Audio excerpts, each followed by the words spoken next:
First you separate and then you integrate. Just follow these steps and you will do great. First you separate and then you integrate. Just follow these steps and you will do great. First you separate and then you integrate. Just follow these steps and you will do great. Tis the season to be serving. When I was solving equations, I was feeling amazing. All right, greetings calculus students. Today's lesson number 5, week number 2. Today's agenda, we're going to first look at limits of trigonometric functions and polynomial functions. We're actually not going to review anything today. Last lesson, we went over properties of limits. They're very straightforward. Really no need to review that. So again, we're going to look at limits of trig and polynomial functions. These are something we call well-behaved functions. In fact, when I've been using this vague statement, these functions, these was really in reference to polynomial functions. So I'll get into that. And then after that, we'll look at one-sided limits. Makes for a good day. All right, so here's the rule for limits of polynomial and trigonometric functions. So it says if f of x is a polynomial trigonometric function and c is a real number in the domain of f of x, then the limit as x goes to c of f of x is f of c. So that's why when we were doing those limits analytically, and I was saying we're just going to plug the number in, and if we plug the number in, that's the limit. That's because those functions were polynomial functions. Sure, there was a ratio, it was a rational function, but the two functions in the numerator and denominator were polynomial functions. And for polynomial functions, if you can plug the number in and get the answer to the limit, that's the limit. The same is true for trigonometric functions as well. And the same is true for all what we call well-behaved functions. So there's other well-behaved functions we'll get into later, but for right now, our well-behaved functions are going to be polynomial and trigonometric functions. So I just want to look at a couple examples to illustrate what we're saying. So let's say, for instance, we want to define the limit as x goes to 3 of 5x squared minus 10x plus 2. So that's a polynomial function, obviously. And polynomial functions are defined for all x values, so you don't even have to think about it. The function is going to be defined at the value, so you just plug the value in. So this limit, this answer is 5 times 3 squared minus 10 times 3 plus 2. So that's 9, that's 45, and that's 30. So that's 15 right there, plus 2. So 17. And the reason we can do this for a polynomial function is because polynomial functions are continuous on their domain. So any function that is continuous on its domain, this rule applies, even though right now we're only talking about polynomial and trigonometric.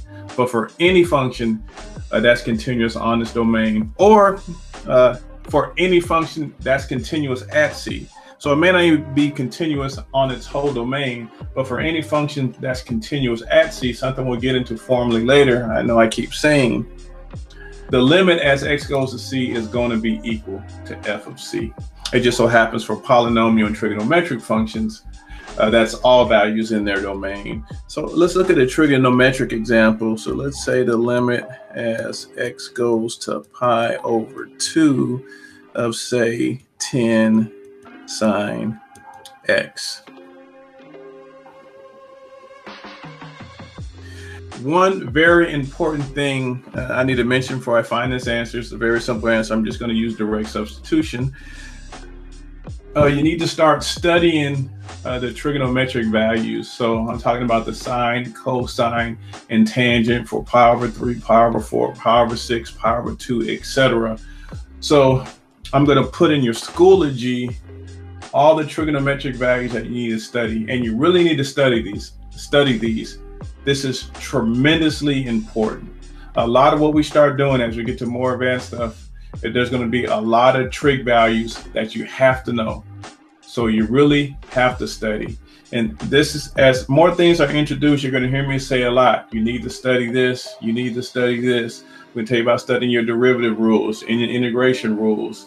Some of you are not going to believe me, and you're not going to study, and you're going to put yourself in a very dangerous position, because you're going to find it very difficult to be successful if you don't study the material that I'm asking you to study. Because the material that I ask you to study, and study until you know it like you know the back of your hand, is indispensable to being successful. Trust me. So our first thing to really study are going to be the trigonometric values. So again, I'll put the values that we need to, the main ones we need to know, I'll put it in Schoology. Please just study that material every day. Give it 10 minutes every day until you have the information memorized. We did all of those trig values in pre-calculus for those of you that have me in pre-calculus. So it should be familiar, but you may not still remember them all. And we have to remember all of them. Trust me, it's tremendously important. So make sure you study that. Because here's the deal. If you don't study it, and you have a problem such as this, a problem where we find the answer by direct substitution, how in the world are you going to find the answer? So such a problem where you're not going to have the luxury of plugging this into a calculator. This is stuff you're going to need to know. So if I know that the sine of pi over 2 is 1, then I know my answer is 10. If I don't know the sine of pi over 2, there's no way in the world I can answer this question correctly without a calculator. And I'm going to have to be able to answer this guy without a calculator. So again, please study those trig values that I'm going to put in there for you. Okay, so there's how you find limits of polynomial and trigonometric functions. As you can see, very straightforward. So now let's look at one-sided limits. So one-sided limits are nice. So as a nice, I mean pretty simple, like very simple.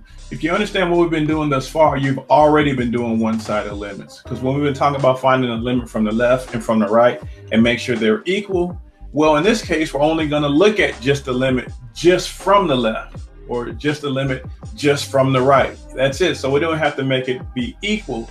So therefore, for these problems, the limit is more inclined to exist. It's more of a rare occasion for the limit not to exist on these, because I don't have to have agreement on two sides. I'm only looking at one side. And so really the only thing that can cause a one-sided limit to not exist, if there's increased oscillation on the side that you're looking at, or if there's like nothing even there on the side that you're looking at, or if it's increasing or decreasing without bound. Though for one-sided limits, for those that are increase and decrease without bound on that particular side, people tend to write infinity or negative infinity for one-sided limits more often than they would for two-sided limits. But you'll see what I say when I go over the examples. So I want to go over a couple of notations. So we have two one-sided limits. We have the limit from the left and the limit from the right. So here we have the limit from the left. And how you know it's the limit from the left? Because you'll see a little minus sign after the value that the limit is going to. So understand, it's not a negative sign. It's not a minus sign in front of the number. It's a minus sign after the number. So that means the limit from the left. And all it means is you're going to focus only on the limit from the left. You're not even concerned with the limit on the right. You're only looking for the limit on the left. Now, this is something that's easy to do, but it's something that's very important for other things we need to do, like limits of composite functions, which is coming up, continuity at a point, which is coming up. So these one-sided limits are quite important, though, I mean, quite honestly, rather easy. So that's the notation for the limit from the left. And so you could probably assume the limit from the right is just going to be a plus sign after the number versus a minus sign, and that's actually what it is. And of course, on the limit from the right, we simply focus on the right side of the limit. That's it. So I've introduced the notation of the minus and plus sign for the limit from the left and from the right, respectively. Let's go ahead and look at some examples. All right, so we're just going to look at 5 examples, and really we're just looking at 3 graphs. So each graph, except for one, I'm going to look at the limit from the left and the right on that one for each example. So this first problem, we're trying to find a limit as x goes to -1 minus. So how we read the limit from the left, when it has that minus sign after the number, we read it as the number and then the word minus. So I want to find the limit of f of x as x goes to -1 minus. So I'm just looking at the left. I don't care about the right. So I find -1, there's -1. I go to the left of -1, I hop on the graph and I go until I get to -1 and I look at my y value and my y value is 1. So that's my answer. Now notice if I was doing a regular or what we call two-sided limit, the two-sided limit would not have existed because there's a jump discontinuity there. It's approaching two different numbers from the left and from the right. But the one-sided limit does exist because I'm only looking at the left. That's all I'm looking at. I'm only looking at the left. So the next example, of course, is going to be the same graph, and we're going to be finding the limit as x goes to -1 plus or -1 from the right. And so here it is. And so again, we're finding the limit as x goes to -1 plus or -1 from the right. So all we're concerned with is the right side of -1. So here's -1 here. I'll go to the right, I'll hop on the graph, and I'll approach -1. And as I approach -1, you can see I'm approaching the y value of 2. So my answer is 2. Again, it's very rare for these limits not to exist. So these one-sided limits tend to have an answer a lot more often than a two-sided limit. Okay, let's introduce a new graph. So my next example is this guy. And so this is a graph you should be familiar with. So I'm showing this graph so much because it's a graph you need to be very familiar with. So you should be able to look at this graph and say, oh, I know that function. That's the function of the absolute value of x minus 1 over x minus 1. And of course, wherever the jump happens, you know, if the jump was happening at +3, it'd be the absolute value of x minus 3 over x minus 3. Or if the jump was happening at -2, it'd be the absolute value of x plus 2 over x plus 2. So you should be familiar with this particular function and graph. But anyway, we're finding the limit as x goes to 1 minus, so that's going to 1 from the left. So see what you think the answer is. And hopefully you said -1. So if we come from the left, we should go to -1. So you know the next problem, I'm going to do the same graph and go to 1 from the right. So we're going to look at the limit as x goes to 1 plus. So you should already have an idea what that answer is. And so here we are. The limit of f of x as x goes to 1 plus. And I think you should agree that that answer is +1. And now my final example.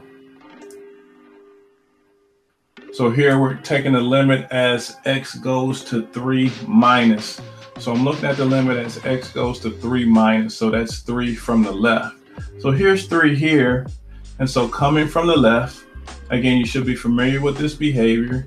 You can see the graph starts to shoot straight up. So the graph is increasing without bound.